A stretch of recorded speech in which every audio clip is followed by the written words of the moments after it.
Ce matin, ce n'est pas la grande affluence à la gare des minicars de Soubré. Au départ de Guéyo, seul ce minicar, communément appelé Baka, est en piste. Comme pour le préparer au duel, entre la route et son Baka, Koné le chauffeur reçoit les encouragements de toute la gare. Dans ce temps-ci, il pleut beaucoup. Oui. Et que la route est très mauvaise. Il n'y a pas de problème. C'est compris. Merci beaucoup. Bon, mon ami. Oh, pardonnez, excusez. Voilà. Koné tient à nous montrer les souvenirs de chaque combat gagné sur le tronçon Soubré-Guéyo. D'accord. Madame, pardonnez.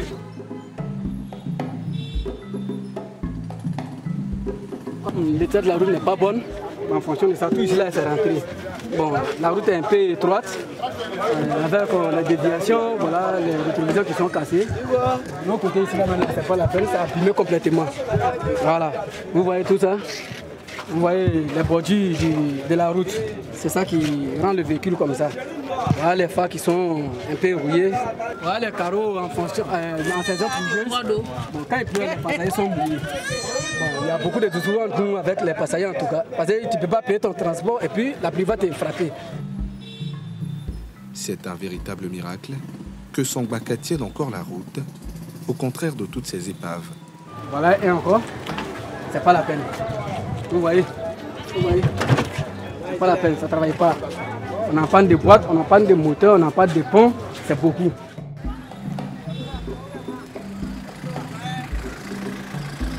Abla, tu as fini? D'accord.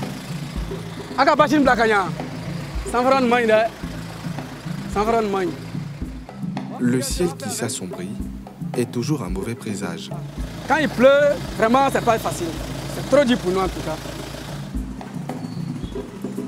Patricia, commerçante à Guéyo, vit chaque départ avec la même angoisse. Ah, je me sens mal, hein. Je me sens très mal. Parce que la route de Guéyo, ce n'est pas une bonne route. La route est tellement gâtée. Et si j'étais là-bas hier, tellement que la route n'est pas bonne, j'ai dormi ici. C'est matin, là, j'ai continué le chemin. On n'a pas une bonne route là-bas. Surtout quand il pleut même, ce n'est pas la peine.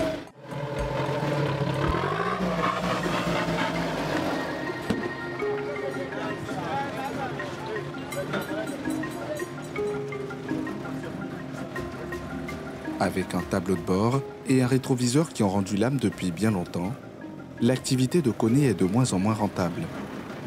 Il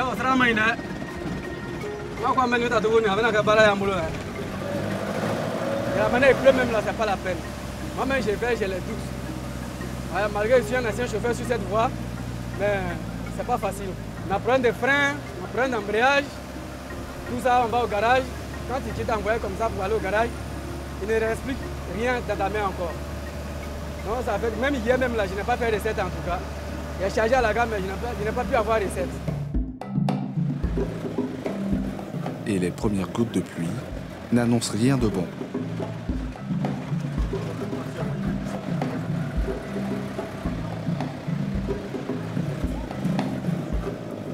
À la sortie de la ville, les travaux de voirie n'ont rien arrangé au calvaire des passagers, obligés de descendre pour faciliter le passage du Baka. Bon, quand on arrive ici comme ça, les camions foncent ici, on n'arrive pas à passer. Bon, il y a beaucoup de difficultés en tout cas. Normalement, voilà le milieu de la route, mais on est obligé de prendre l'autre côté en tout cas. Parce que si tu prends le milieu, les ciels, les ponts, ça pose. L'obstacle passé, les passagers peuvent à nouveau embarquer dans le minicar. Quand il pleut, la route n'est pas bonne, on descend, on marche des kilomètres. Aujourd'hui même, ce n'est pas trop loin à cause de ça.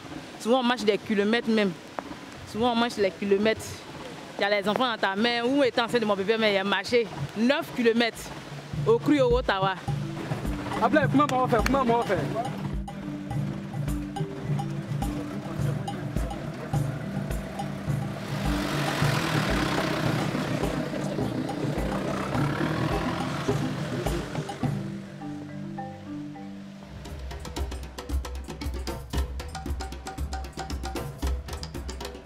« 30 minutes plus tard, Koné doit faire face à un problème plus sérieux.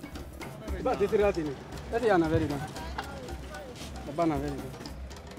Les roues arrière de son véhicule ont explosé. Vous voyez ça, c'est en fonction de la route qui fait que le pneu là est cassé. Voilà. Ça patine beaucoup. Ça patine beaucoup. Quand ça chauffe, voilà le pneu qui s'est éclaté en cours de route. Bon, tu as vu tout ça avec le transport comme ça là, il n'y a pas gain de cause. Les pneus comme ça là sont à 100 et quelques mille, ou bien s'ils ont trop diminué pour toi, peut-être c'est 5 000, 95 000. Bon, c'est ça qui s'est éclaté là, à cause du patinage. Après plusieurs tentatives, il faut se résoudre à chercher de l'aide auprès de d'autres transporteurs. Merci. Ça va, ça peur, hein? Tiens, il faut essayer ça va. À voilà. Sous la pluie, les passagers, impuissants, doivent prendre leur mal en patience. Autant le dire, sur cette route, mieux vaut ne pas être pressé. Les gars, position le gagnant. Les roues remplacées, Oh, c'est bon, à là. C'est bon, voilà Douma. le Gbaka repart.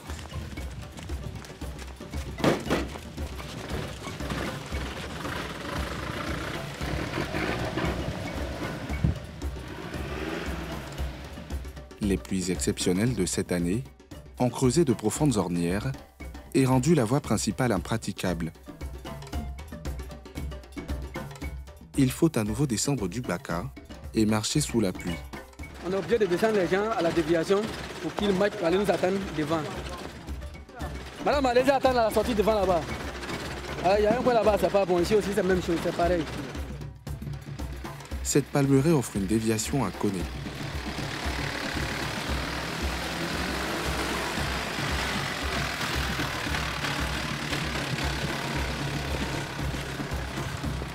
Le plus important, c'est de bien choisir sa trajectoire et éviter de tomber dans le même piège que ce camion. Voilà, ça c'est la déviation. À cause de l'état de la route, voilà 10 tonnes qui a gâté pont.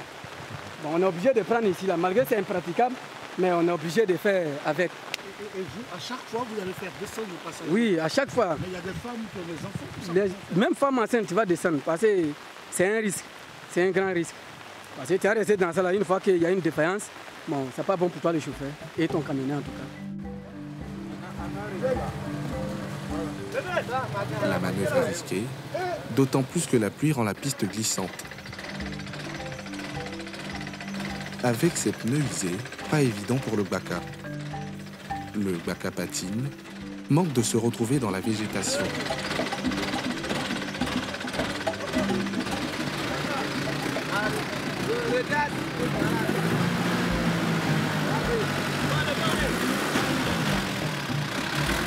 Koné aura beau donner des coups d'accélérateur pour se sortir du piège, il reste bloqué.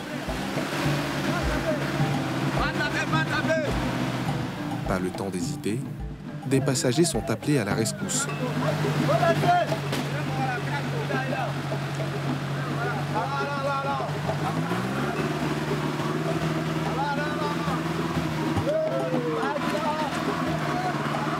C'est à force de bras de fer et à la résistance des pieds que le combat s'engage. Il faut surtout éviter que le Gbaka dérive.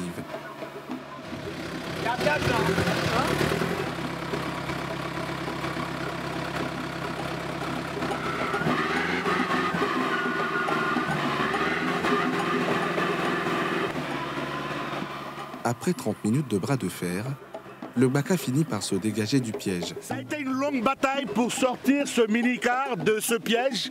Et sur ce tronçon, ils sont une multitude qui, chaque jour, rendent cette route difficile et impraticable. Mais il faut pourtant transporter plus de 5000 personnes au quotidien.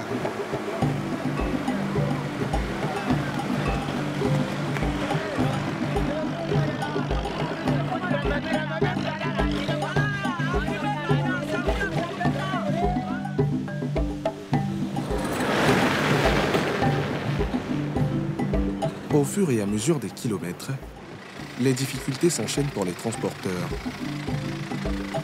Cette pluie transforme la route qui mène à Gayo en piège à véhicules.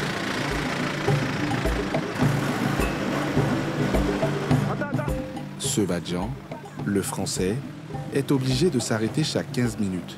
Avec la pluie, ce fonctionnaire craint pour ses affaires. J'ai été muté sur Soubré et j'ai fait mon déménagement.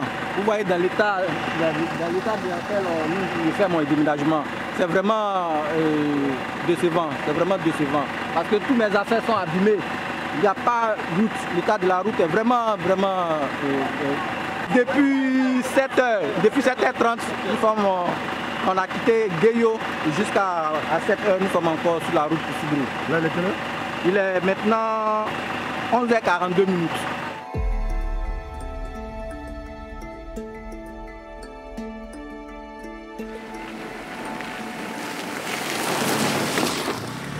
La pluie rend la progression lente et de plus en plus difficile. Malgré les efforts des apprentis et leurs chauffeurs, ce minicar est en difficulté.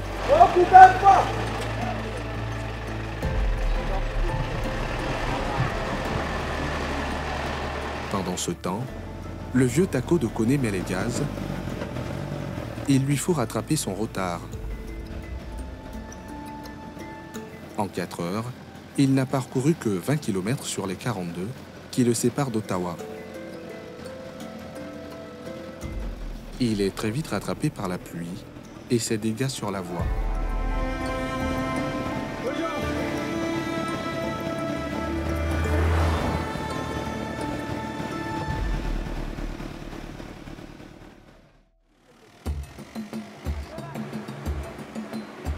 Ici, tous les véhicules se vident de leurs passagers.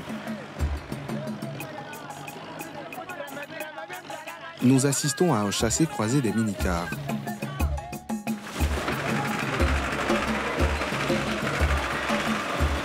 Le chauffeur de ce Baka doit s'y prendre à 2 reprises pour monter la pente.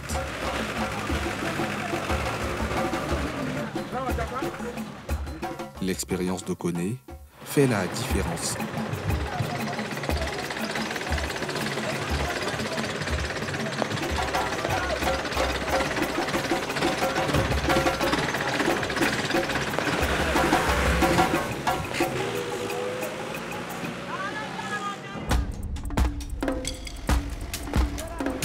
Dans le village de Pada, l'état de la route oblige les automobilistes à faire un détour par le village.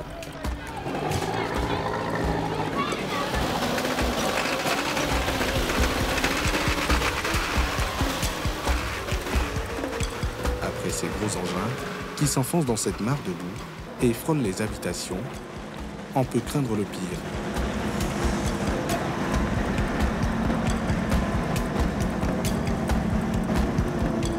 C'est après 6h30 de route que Koné arrive à Ottawa, sa destination finale.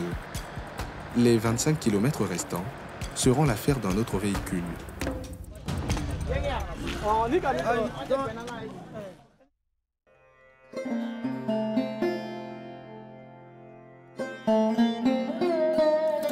Cette route n'a aucune pitié pour les véhicules qui s'y hasardent.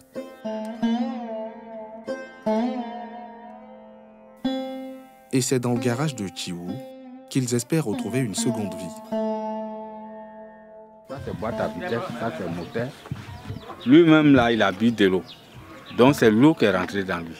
Par exemple, les flaques d'eau, quand la route est remplie, qu'il pleut beaucoup, la route est remplie comme ça.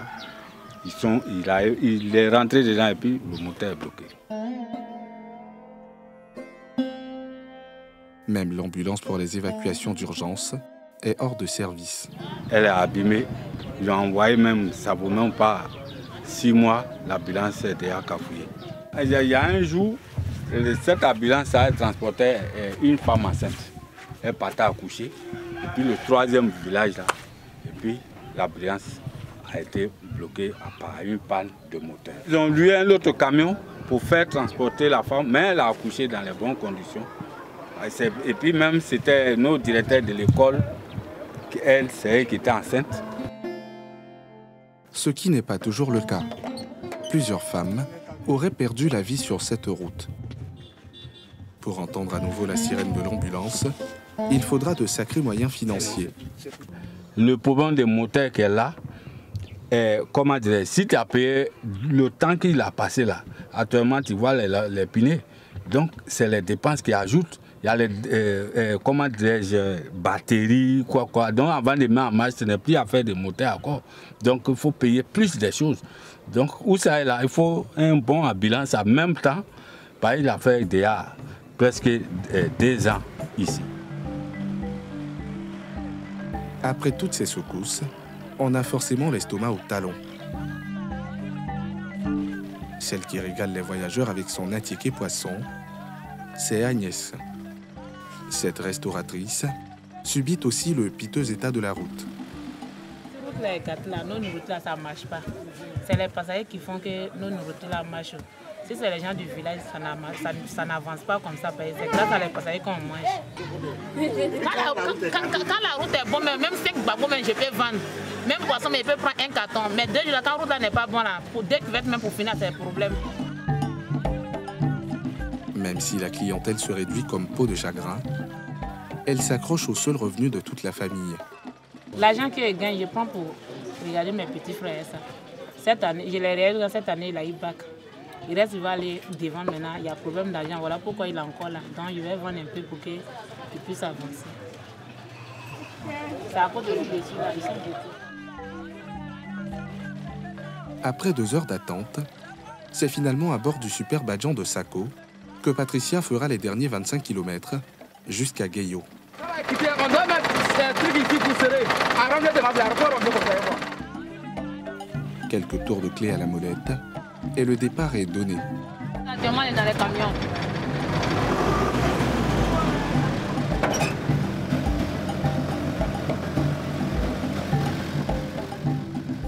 Très vite, le Super Badjan gagne rapidement des kilomètres.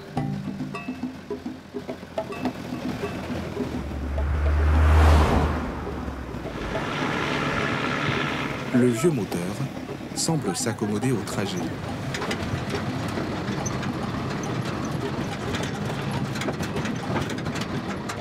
Cette route est un frein au business de Patricia. À cause de la route, je n'arrive pas à prendre beaucoup d'argent. On a marché.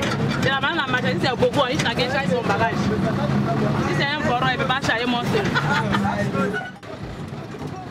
Ballottés dans tous les sens, les passagers acceptent les conditions de voyage sans broncher. Patricia fréquente cette voie depuis assez longtemps pour en connaître tous les points critiques.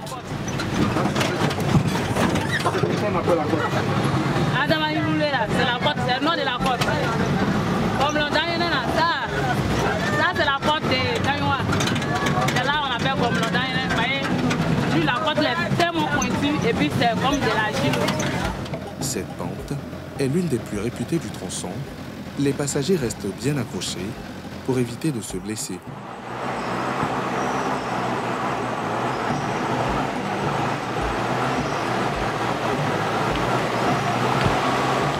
C'est une nouvelle victoire pour Sako et son Super Badjan. Ça fait 8 heures que nous sommes partis de Soubré en direction de Gayo. Mais il nous faut gagner chaque mètre pour avancer parce que sur toutes les routes qu'on a empruntées, il y a de nombreux pièges qu'il faut pouvoir contourner au risque de voir les véhicules se renverser.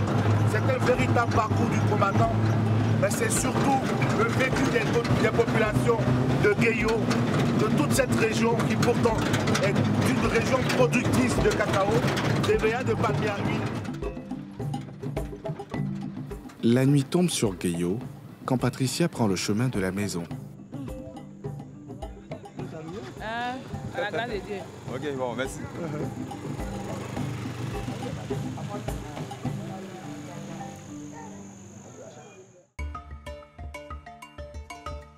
Le paradoxe de Gayo, c'est son potentiel agricole. D'ici sortent des cultures vivrières et des millions de tonnes de cultures d'exportation, parmi lesquelles le cacao dans la Côte d'Ivoire est le premier producteur mondial. Amadou, cacao me galani, acheta nous nana katawa. Ah, mais amena ke dide nous mena ta l'école là. Si la taille des cabosses augure une bonne récolte pour Nyanya, les transporter reste problématique. On a le cacao séché à la maison, on a ce qui est bu dans les champs et nous sommes bloqués, on ne sait plus que faire. Qu'est-ce qu'ils vous ont dit exactement, les acheteurs de fruits? Les acheteurs nous parlent de l'état de la route, puisque le cacao est dans des campements, sur des pistes qui sont impraticables, où les véhicules ne peuvent pas aller. On ne peut pas transporter du cacao frais sur près de 2 à 3 ou 5 km. Il faut un véhicule. On ne peut pas faire ça. C'est ce qui est notre problème. Cette route impraticable rend difficile la vie de ces agriculteurs. Il n'y a pas de route. Le cacao qui doit partir vers San Pedro peut passer 2 semaines, 3 semaines, 1 mois. Donc il n'y a pas de route, c'est stocké dans les magasins. On fait quoi? Tu arrives, ton enfant doit aller à l'école, tu es bloqué. Ta femme est malade, tu es bloqué. Tes enfants sont malades, toi-même tu as des problèmes, tu es bloqué. Tu es obligé d'accepter le coût avant le prix que l'acheteur te donne. Tu es compté, tu es coincé. Pour Gayo, c'est impératif de sortir des 75 482 km de route en terre que compte le pays. Si c'est un concours concernant la route pour le bitumage de développement de Gayo, nous sommes prêts à composer. Que l'État nous dise. Là, il propose ce concours-là. Nous, hommes de Gayo, enfants de Gayo, nous allons composer. Si nous avons échoué, nous allons dire à nos parents que c'est parce que nous avons échoué qu'il n'y a pas de bitume. Mais si c'est l'État de Côte d'Ivoire qui décide pour les routes, qu'il pense à Gayo, parce que nous avons tout ce qu'il faut pour que Gayo soit développé. On a le palmier, on a l'évia, on a le cacao, on a le café, on a le riz, on a tout ce qu'il faut.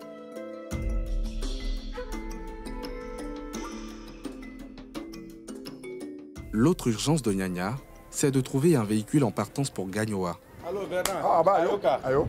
je voulais faire partie de mes enfants sur Gagnoa.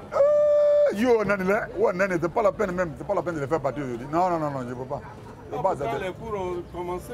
Oui, mais quand tu vois la route actuellement, les enfants là-bas, disons presque les gens marchent à pied. Hein.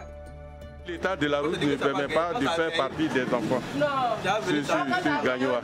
Ici, notre point de chute, c'est Gagnoa. Donc nous sommes complètement bloqués. Les enfants sont sous nos mains. Or, les autres ont déjà commencé les cours. Qu'est-ce que nous faisons pour nous qui sommes de la Nawa et précisément de Gayo? Cette situation plombe aussi l'économie de cette ville, carrefour de plus de 60 000 habitants. Depuis avant, je voulais voyager, aller faire mes courses sur Gagnoa. Je n'arrive pas. La route est coupée, je ne peux pas partir. D'autres ont dormi sur la route de Gagnoa. Elles sont venues me voir. Elles ont dormi. La route, pas possible. Gayo est un grand carrefour qui regroupe à la fois Sassandra, Soubré, Gagnoa, Lakota. Quand on quitte ici, quand on va à Gagnoa, on nous reconnaît par nos habits.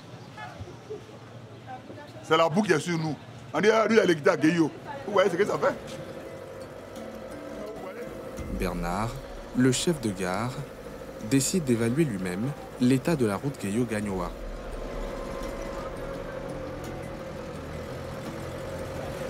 Vous voyez ce qui se passe? On est obligé d'aller doucement, sinon ça ne peut pas aller. Pas la voiture même risque de retourner même et de repartir encore, de faire face où on est guidé. C'est pas possible. C'est pas possible. À peine 2 kilomètres, Bernard refuse de risquer son vieux Badjan. Dépité, impuissant, certains préfèrent, comme cette dame, baluchant sur sa tête, faire le reste de la route à pied. Pour la rentrée scolaire, cette famille a fait 9 km à pied pour se rendre à Gayo. Cette nouvelle n'arrange pas les affaires de Bernard.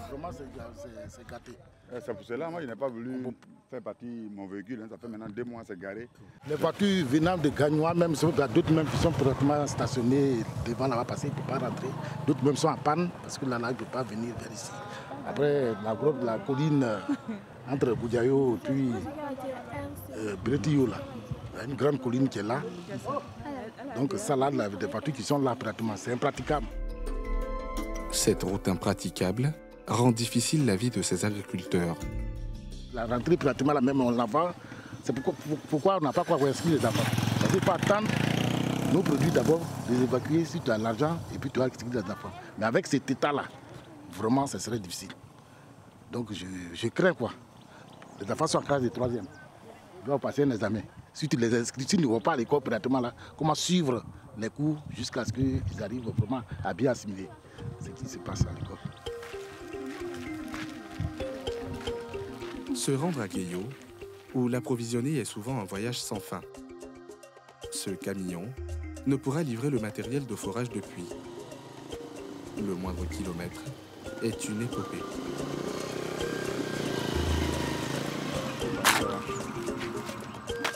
Richard et ses assistants vont la prendre à leurs dépens. Ils doivent peler ou retirer à la main tout ce qui pourra empêcher leur camion de monter la côte.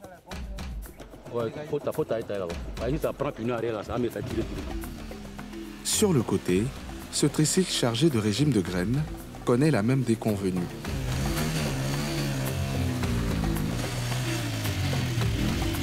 Et comme si cela ne suffisait pas, ces passagers vont remonter cette côte à pied.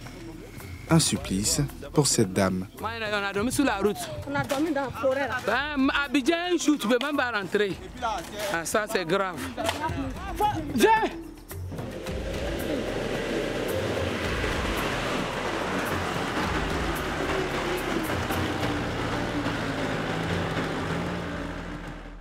Il en faut du courage pour faire du business sur ce trajet plusieurs fois par mois. Moi, j'ai trop dormi sur cette route-là la nuit, avec mon petit. Plusieurs fois.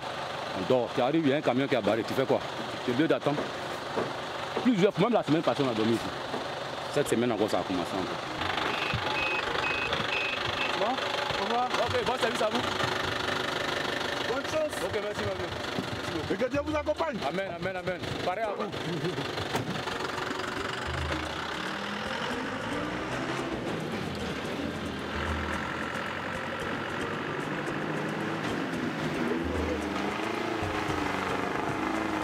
Sur les routes de Gueyo, les voyageurs sont tous des héros. Des héros qui s'accrochent au rêve de voir le bitume sur les routes de cette cité aux immenses potentialités.